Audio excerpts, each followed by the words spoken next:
Millions of people over thousands of years have sought the experience of sudden enlightenment. Not such an easy thing to do. Ironically, some people think that they can sit on a Zafu or Zen cushion for 20 years and achieve sudden enlightenment. Well, what's sudden about that? The most sudden enlightenment experience I've known about is something called a quat. This happens in a Zen monastery. The Zen monks are peacefully meditating on the porch. The Zen master walks behind them with a stick and picks one out and slap, hits him across the back. That knocks the monk into the mud below the porch, and suddenly he's enlightened. And the Zen monks call this a quat. But perhaps a more interesting story is that of Eckhart Tolle. Eckhart Tolle, the great spiritual teacher who wrote The Power of Now, was not always so enlightened. In fact, when he was a student in England for his doctoral studies, he was downright depressed. He was depressed to the point of almost killing himself. However, one night when he was contemplating these dark thoughts in his small, cramped apartment, with the furniture looming in the darkness over him like specters, and the horns outside of the traffic playing a dismal fanfare to his upcoming end, he said to himself, "I can no longer live with myself." And this was the moment of his sudden enlightenment. When Eckhart Tolle said to himself, "I can no longer live with myself," he stopped in his tracks.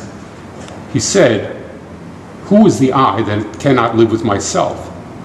There must be more than one of me inside here."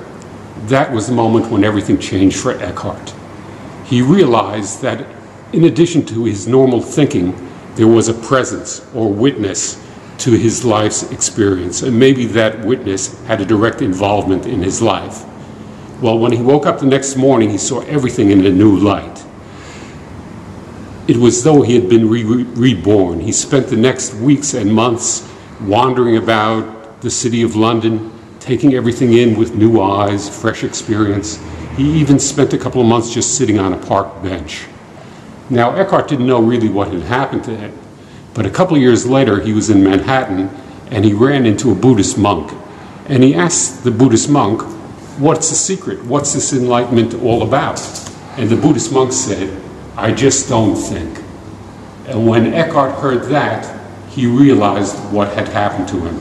He had stopped thinking in an instant. The paradox of two entities in his mind was just too much for his rational mind to take. It exploded into sudden enlightenment, and he didn't have to be hit over the back with a stick for it to happen. Speaking of enlightenment, many people have heard the joke about the Buddhist monk who went up to the hot dog vendor and said, "Make me one with everything." But most people don't know the second part of the joke, which is when the Buddhist monk hands the hot dog vendor a $20 bill and asks for change. The hot dog vendor looks at him blankly and says, "Change comes from within." Believe it